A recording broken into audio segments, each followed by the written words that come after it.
시청자 여러분 안녕하십니까? K랜 뉴스입니다. 중국산 색조 화장품에서 중금속 성분인 안티몬이 검출됐습니다.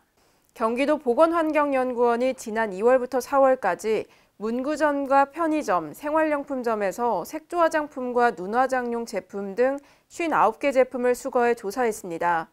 조사 결과 일부 제품에서 기준치의 10배를 초과한 안티몬이 검출돼 부적합 판정을 받았습니다. 식품의약품안전처는 해당 제품을 전량 회수해 폐기하고 판매 중지 조치했습니다. 제주 4.3 사건 당시 최대 학살터였던 제주국제공항에서 희생자 유해 발굴이 본격적으로 시작됐습니다. 제주 4.3 평화재단과 제주특별자치도는 유해 발굴의 성공과 무탈한 현장 작업을 기원하는 개토제를 봉행했습니다. 원희룡 제주도지사는 4.3 사건 70주년을 맞아 재개되는 유해 발굴이 4.3 사건의 완전한 해결을 위한 새로운 전환점이 되길 바란다고 말했습니다. 8년 만에 재개되는 발굴 작업은 오는 11월 마무리될 전망입니다. 대구시가 제5회 대구국제의료관광전을 글로벌 의료관광 네트워크로 확대해 가기로 했습니다. 대구시는 올해 메디엑스포의 부대 행사 중 하나로 진행된 대구국제의료관광전을 통해 지역의 우수한 의료관광 인프라와 의료 서비스를 국내외에 적극 홍보했습니다. 또 세계의료관광연맹 및 러시아 국영은행 VTB와 업무 협약을 체결해 중증 환자 유치 기반을 조성하기도 했는데요. 권영진 대구시장은 세계의료관광 네트워크를 확산함에 따라 대구 의료관광 세계화에 적극적으로 나설 것이라고 말했습니다. 스마트팜 혁신밸리 유치 전에 강원도가 뛰어들었습니다. 스마트팜 혁신밸리는 전국 지자체 4곳을 대상으로 추진되고 내년부터 2022년까지 사업비 1,800억 원이 투입됩니다. 강원도와 춘천시는 동면 진해리에 추진 중인 수열에너지 융복합 클러스터 사업과 연계해 스마트팜 혁신밸리를 조성한다는 계획입니다. 강원도 관계자는 농촌의 미래농업에 활력을 불어넣기 위해 스마트팜 혁신밸리를 반드시 유치할 것이라며 이를 통해 강원도 미래농업을 한 단계 발전시키겠다고 밝혔습니다. 인천 주민들이 중구와 동구를 잇는 관통도로의 전면 폐기를 촉구하고 나섰습니다.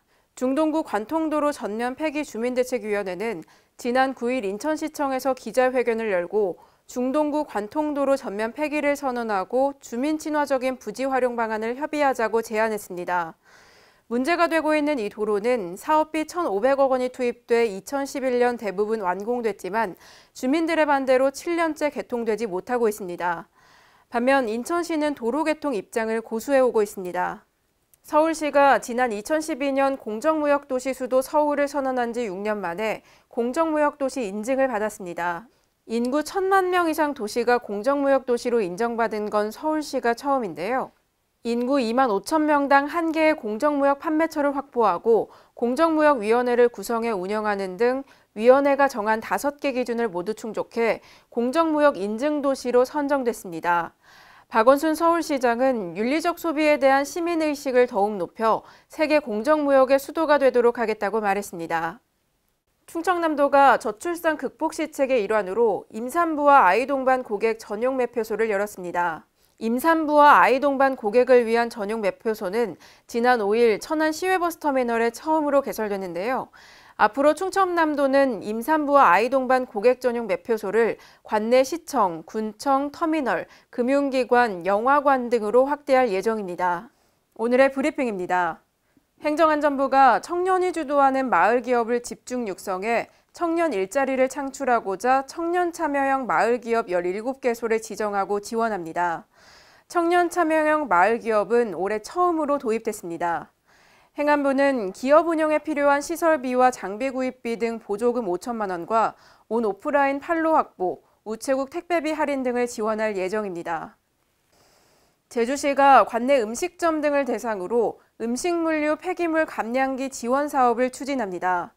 이 사업은 많은 양의 음식물 폐기물을 배출하는 사업장에서 자체적으로 폐기물 감량을 유도하기 위해 실시되는데요.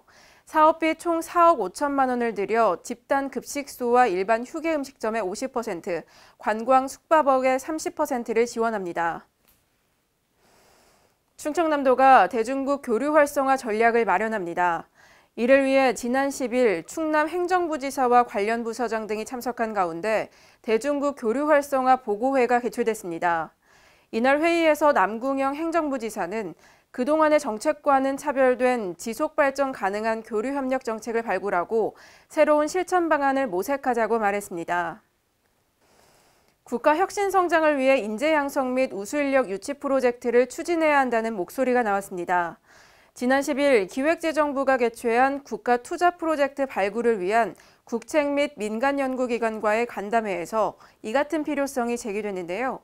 특히 전문가들은 빅데이터, 헬스케어, 에너지 분야 등을 유망 분야로 전망하면서 국가 차원에서 핵심 인재를 양성하고 우수한 인력을 유치하기 위해 노력한다고 말했습니다. 충북 충주시가 시민들의 안전을 위협하는 달천 과선교 교량을 전면 보수합니다. 내일부터 8월 말까지 총 사업비 8억 원을 들여 교면을 재포장하는 등 교량을 정비할 계획입니다.